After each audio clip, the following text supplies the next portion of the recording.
What's up, guys? Welcome back to the channel. Welcome back to Fresh Roots Exotic Cars. Check it out. I am Fresh Roots. We're in the AMG GTS, just having a little bit of fun. Listen to that exhaust, guys.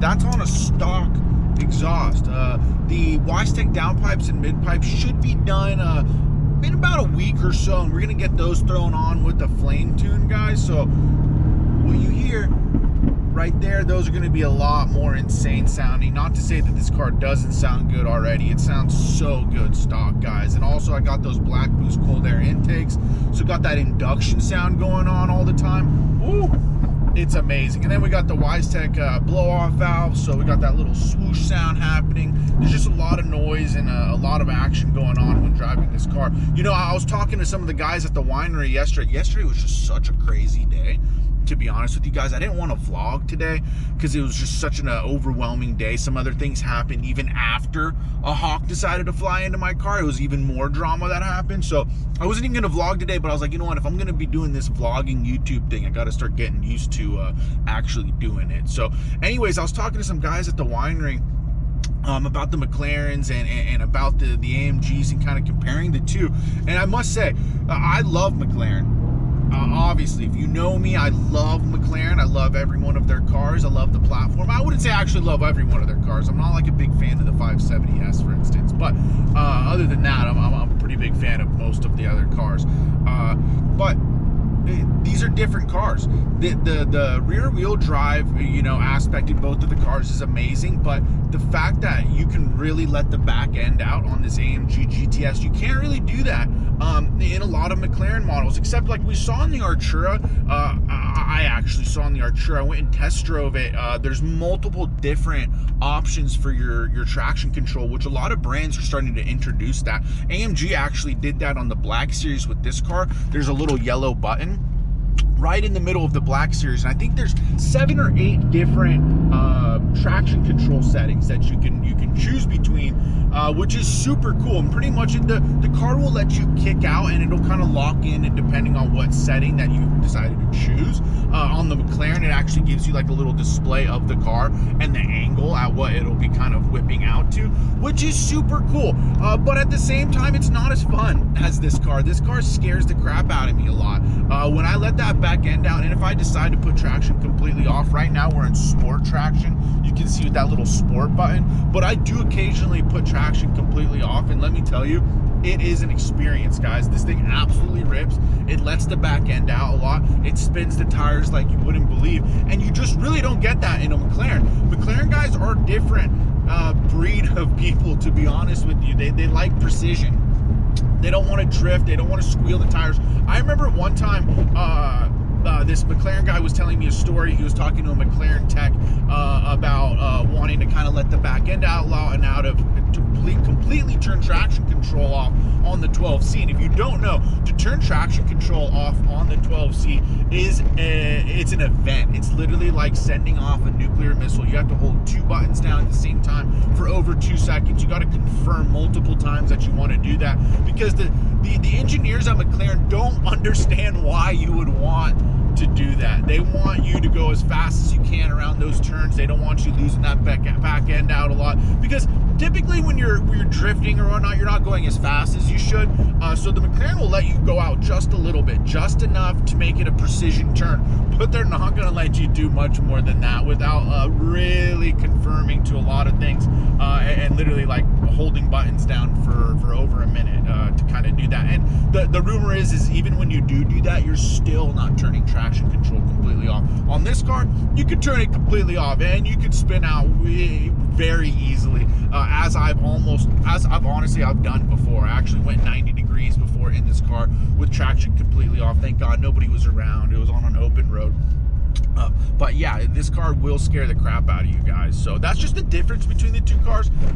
Again, with that said, I love McLaren, and I am looking into buying another McLaren as soon as possible and bringing it to the channel eventually. It's not going to happen tomorrow or anything. We're still in the middle of this build, and to be honest with you guys, this build is going so well. I'm stoked with the performance of this car. I'm stoked with the reliability. The aesthetics of this car is amazing. I've been considering wrapping the car, but so far I love the diamond white metallic, so I don't really even want to do that. Ooh, little Benz over there across the street looking good. So I don't really want to wrap the car just yet, but eventually we'll do that. We'll kind of Batmobile the thing, because I have wanted to either go satin or even gloss black. I think would look super sick on this car. There's a wide body gloss black, kind of famous wide body. It's a 458 Destroyers wide body, and it's a gloss black with black wheels. I think it's super sick. So I'm thinking about maybe doing a gloss black thing, but there's so many factors when I'm start thinking about doing the wrap. It's like, do I do the wheels? Do I keep these stock wheels and just get the paint color changed on them, which I've also looked into? So that's probably what I'll eventually do. But then I just go down the rabbit hole of all the accents and kind of the front grille. Do I change that all black? And when I think about cars that I see that have that done, like years later, it kind of starts to look a little tacky. Right now, this car looks it looks classy, but also looks aggressive. So I kind of like that look. So I'm still debating, guys. Maybe I'll even just go completely off track and go with like a wild color if I decide to wrap the car. But for now, I'm loving the diamond white metallic. I like the classy and aggressive look of this car. Check it out, guys. Look at this. This is where I live. We got open roads. I'm literally just heading down to the gym right now. I figured I got to get in the mood of vlogging, especially after the other day. It was just supposed to be like a normal vlog, and a hawk decided to fly into the car, guys. Check that video out if you haven't done so already. But it's absolutely beautiful out here. It's open roads, you know. It's not like LA County, although I do want to try to get out to LA County as soon as possible. Maybe get an apartment or something out there, because it's just where everything is happening, guys. But yeah, check it out. We're ripping. We got a little speed cam right here, so we're not gonna go too crazy, but we like to make sure that those work, you know. But yeah, check it out, guys. The car sounds amazing. The pops sound amazing. I can't wait to get the downpipes in. Woo! I can't wait to get the downpipes in. Can't wait to get the flame tune. We'll go stage 2. Got the splitter. Kind of decided on a splitter. I'm actually gonna go with the I believe it's the version 1 PackTech splitter. So I'll post a picture or something of it on my Instagram, guys. Follow me on Fresh Roots on Instagram, and I'll show you guys the splitter that I've decided. So the outside of the car will essentially be done. We got the wing, the side skirts, the diffuser, the splitter. We'll go stage 2, and we're almost pretty much, that's about almost what you could do with this car. Besides going stage 3 and upgrading the turbos, which eventually we will probably do. And like you guys saw on the video the other day, if we hit 20,000 subscribers on this channel, I'll wide body this car. You heard it from Hunter himself.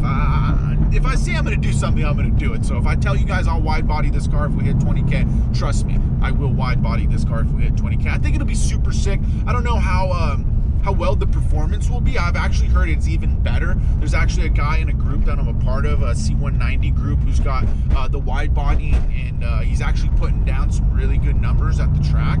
So it seems like the performance is still there when you wide body these things. I mentioned 458 Destroyer in his car earlier. That car has 1,000 horsepower, so, and I haven't heard of any issues with these cars that have the high power just yet. So I've heard a lot of McLarens blowing engines lately, but again, when you hear about these engines getting blown on these McLarens and these high-performance cars, just know that they're not stock cars, guys. These are guys that are pushing the limits. They're pushing their cars to the limit, and when you do that, you're running risks. So I like to think that we have a conservative tune on this car, but it absolutely rips, and it's been nothing but reliable. I'll be going in for a service B soon. We'll go get that done at Upland Mercedes with Andy. I'm not sure if we'll get it done with the downpipes.